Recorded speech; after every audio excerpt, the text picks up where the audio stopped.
And I would like to be clear with our listeners. We often get these, cases where families will come to us having, been mute all year or mute for many, many years. And so our goal is that when we're learning about them through the selective mutism eval, their whys, their baseline stages, that pretty quickly we're educating teachers on what strategies to utilize. And this particular boy, Jace, had started at the center. I think I know who you're talking about, had started maybe 6 weeks ago. So they had been mute all year. And upon further questioning, Jace was pretty shut down for most of the year. And then it was determined that he did have a learning challenge, and now he's feeling more supported. He's socially engaged, like you said, and he's feeling better about himself because his comfort is there. So I want our listeners to understand he's telling us a lot. He's telling us, hey, I'm more comfortable getting myself more. I'm understanding myself more, and the teachers are supporting me more, and I'm feeling good. So his body language, what he's doing, is showing that this is a great opportunity for educators to begin bridging him up. So they're sitting purposely with a buddy, two buddies that he ironically knows well. One of them is from his neighborhood. Another is in his music class. He really likes them. Now we are purposely buddying him because, believe it or not, they hadn't been, prior. And so now he's sitting near his buddies. So he's kind of giggling and he's more comfortable. We educate the teachers to perhaps, as you're walking around, ask a choice, prompt him to tell Robert. So this or that, no answer, this or that, tell Robert. And then we educate the teachers to repeat without eye contact. So what you're doing is you're subtly bridging up. Now, we don't want to make him feel like he's standing out, but we will just naturally do that as we may ask another child a question. So, do you want the environment, study the environment or the government? No answer. Environment or government? Tell Robert.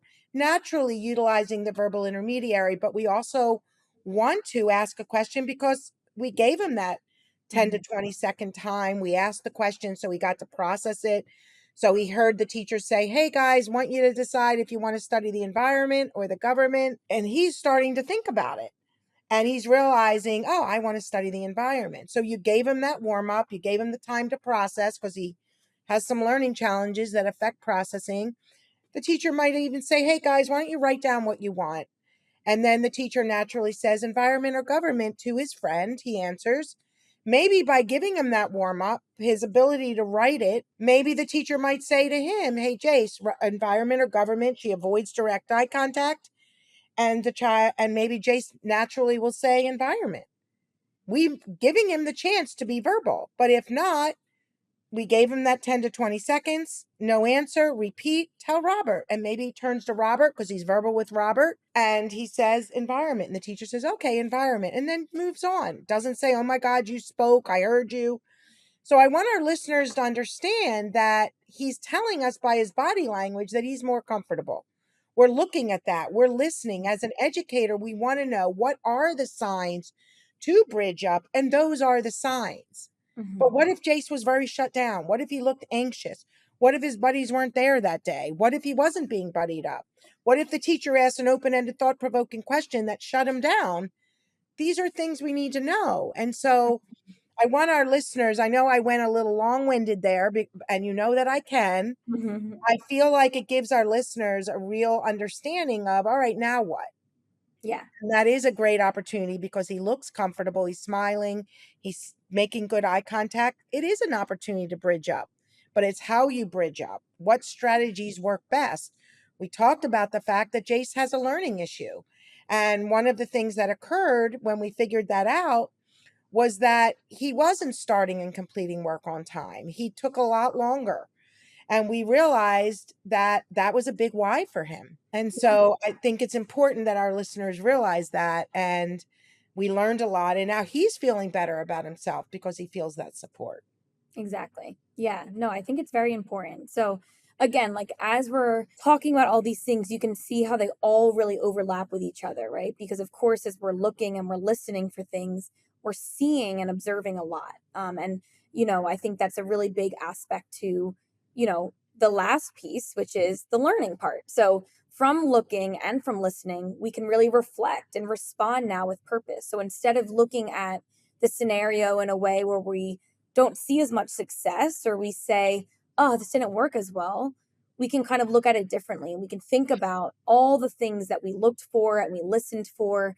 And now we can learn from that child's behavior or teen or adult's behavior and use that insight to really guide how we respond next, right? So every child, teen, adult, everyone's unique, right? All their looking and listening is going to look different. But I do think that, the hope is that this type of intervention and framework is really helpful because it really can help support, and really begin, you know, really allow us to really start to understand, maybe like you said, like these underlying whys more, whether it's rooted in anxiety, maybe there's, underlying learning challenges as you're mentioning, maybe there's, some sensory aspects. So in that situation with the child where she shut down because her 5 family members came over. Remember, I mentioned one of her underlying whys was she had some sensory challenges. So we really want to stay attuned to some of those underlying whys because that could definitely be attributing to why they're shutting down more when we look and we listen to some of those things as well. So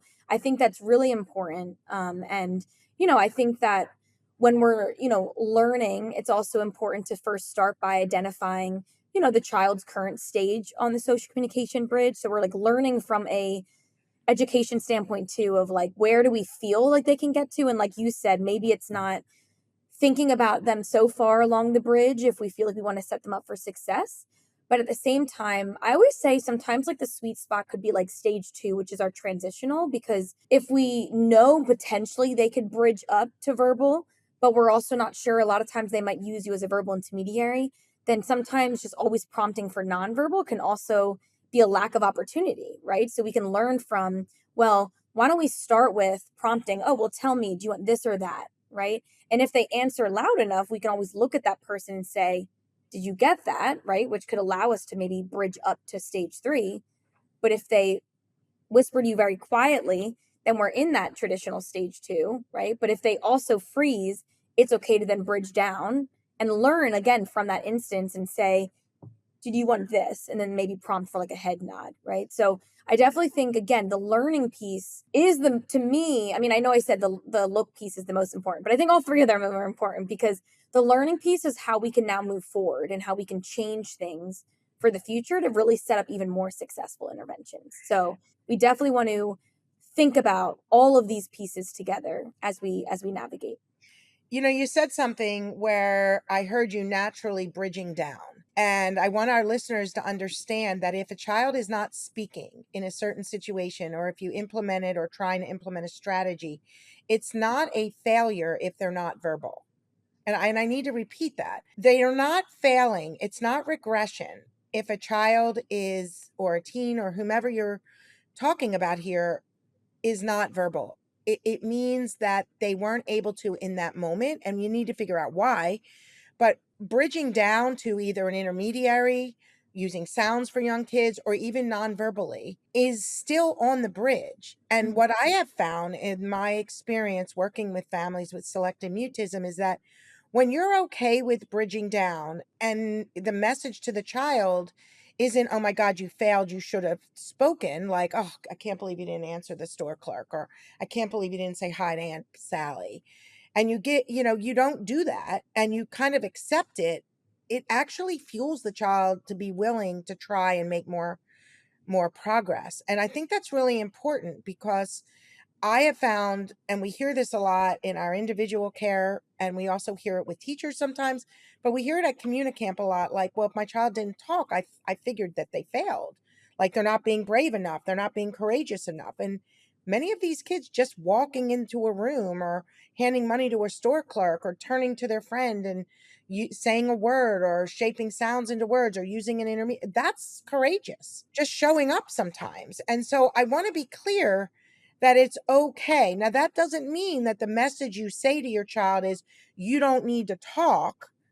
Don't worry. That's not the message. The message is the goal is to help them make the progress. But if you notice that it's not happening by the way you question, like if I asked a choice and the child wasn't verbal, or I asked a direct question at some point and they weren't verbal, I bridge down to a choice. If they're still not, I may bridge down to a tell me. That doesn't mean you failed. It just means you bridged down. And what we have learned is that it's okay, and that the more you accept it, the more they bridge up Hmm. because they don't feel the pressure and they feel the acceptance. Right. Right. And I think that's a really, really, really important part for families to understand. And when they start to take that deep breath of, wow, I'm going to stop saying you need to and you should, and telling them you need to be brave and courageous to talk, but not being brave, you're not being brave and courageous to tell me, that's the wrong message. And it creates more anxiety, more avoidance, and regression, actually. And I actually think, what's really fascinating too is we can look at these three foundational tools, like the look, listen, and learn, in a strategic way where maybe you are a parent who's listening and you're like, oh no, like, is that me? Like, I didn't realize maybe I was doing that, right? Maybe you haven't been in treatment yet, or, you're just navigating some of these things for the first time. Maybe what I recommend is start to now shift maybe some of those ways, and kind of maybe shift lowering more of that expectation, or thinking about like more successful ways to bring your child into communication, and again use these tools, look, listen, and learn from that. So like now that you're shifting your ways, you might notice a big shift in your child, right? You might notice a big shift in their body language, their facial expressions, the way that they do communicate, or again how their silence shows you something when you're listening for it. And then also again learn from that for the future. So it's always like we're always learning and we're always moving forward. And like you mentioned, in our treatment too, we're always learning and tweaking and tweaking and tweaking, but we take these look and listen moments and keep shifting that, and that's where the learning piece comes from. So to me, we're always learning. I think I'm always learning from the clients I work with, right? Each time I kind of connect with them. And that's why, like, sometimes even in initial treatment, I mean, we obviously, like you said, we provide so many tools and strategies, but a lot of our work is so individualized because it's everyone's unique, right? It really depends on the child, the teen, the adult we're working with, I mean, right? that's The what we're way. doing, right? Every time you do an assessment, a family comes to us or a school, contracts with us to do a selective mutism eval. We are learning. Hmm. We are assessing. I say this all the time. We assess to learn to then be able to treat. Yeah. We don't just have someone come and say, here are the strategies. We Yeah. don't know what they are Right. or how to implement when and with who until we learn about them. Yeah. So Exactly. any treatment plan that a family is in, they should be with a provider that can conceptualize their presentation. What is it about that child or teen or adult that is preventing them from being a confident social verbal communicator? And Mhm. that is about what it is. The SME, the selective mutism eval, is all about conceptualizing. Yeah. So if families are like, look, I want to understand my child, I want our teachers, we can certainly provide that. That's not a big deal. We can do it. And then you have this detailed presentation of your child that you can either share with your provider, your school, etc. I Right. want to kind of share a couple questions that came into the center and Yeah. kind of walk through it because I think it's going to be very helpful. A parent of a 13-year-old wrote in, Dr. E, Dr. Jenna, my daughter's 13. In class, she is doing her schoolwork, but she does not speak to or engage with peers at all. She is completely s- separated. She doesn't engage. The teachers say she will answer questions. She's doing well in school. She's not having any issues academically, but we don't know what to do to help her talk to peers. And so that's a hard thing because when the family wrote that Ask the Doc to both of us, upon further evaluation, I said to the parent, we don't know anything about them. And it turns out they ended up coming to the Smart Center and we did an eval. Turns out that she's not interested in peer relationships, never has been. She's 13, never really had a friendship nor interested in kids. She had a very strong interest in anime and characters, does well academically. She's very, very bright, but she's very indifferent. When the kids are laughing or doing something, she just kind of sits there. Well, you know where I'm going with this. Upon further evaluation, it was suggested that she had some other behaviors, somewhat ritualistic behaviors, kind of socially awkward behaviors, and didn't seem to read social cues well. She misinterpreted her siblings a lot. She didn't understand humor well upon further evaluation. It turns out we recommended further testing and we recommended autism testing. Turns out she had a level 1 autism. And that explained a lot as to what was going on that was preventing her or causing her great difficulty in interacting and verbalize. She had nothing to say. She didn't have an interest either. So I think that's a really important look, listen, and learn. What was she telling us by her body language, her response to peers, over the course of her lifetime, being able to have a friendship? But what was confusing to the family was that when she did anime, she would be with these, she would talk to these kids in a club. So the parents were like, she does talk, she talks to peers, but it was over the anime, Dr. Jenna. It was over the anime. Right, right. It wasn't a true friendship. And so that has to be differentiated. It Mhm. was over the anime character that she was interested in, not the actual friendship with that child. Right. So So it's you've kind seen cases like this.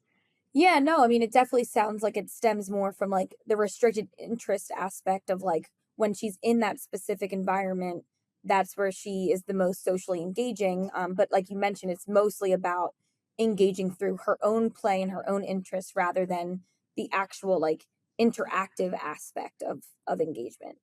So yeah, I mean, I think that's a really interesting point, and I know we just released an episode that talks a lot about the comorbidity between selective mutism and autism, just because, for those listeners, maybe this is like your first podcast episode. I think that's a perfect example of a time where it's like, well, how do we differentiate that? Like, what does that look like? And again, we just released that a whole 45-minute or so episode that kind of talks a lot about like those presenting aspects, right? For just selective mutism, just kind of when you have autism, and then kind of that comorbidity. But again, I think that's such a fascinating case. And we see it a lot where, again, like we're really constantly assessing, we're constantly thinking about, looking at what's going on, listening for what's going on, and then also learning from that as well. So we're like constantly on that movement piece where we're really trying to like create the best treatment plan possible. And to me, we're always kind of tweaking So things. imagine the frustration too, right? Like you're saying, like imagine the frustration that that 13-year-old had because she had no interest. She really didn't read social cues well. She didn't feel good about herself around peers. She just wasn't interested. She just sat there seemingly disinterested. But she felt bad about herself when everyone was like, why aren't you talking to them? Why aren't you asking them to come over? Why aren't you doing this? Why don't you go up and say hello? It was so uncomfortable for her. So Mhm. that awareness was very helpful. It helped the teachers understand, also helped them with clubs and activities and how to get her motivated. I mean, she actually could verbalize. She just wasn't because she just was having a tough time even knowing what to say. So we Right, worked on the write and read and script approach, but we also worked on common questions that people could ask, conversation starters, right, conversation expanders. We worked on action plans, who was going to be there, what could they ask, what would be your answer. We had to actually methodically work through these things right, because it wasn't as natural to her, lower the anxiety. She didn't even look anxious. right, right. It wasn't like she was shut down, a flat affect. She just looked comfortable. She Mhm. just wasn't able to. And so that look, listen, and learn told us so much of what direction to go to.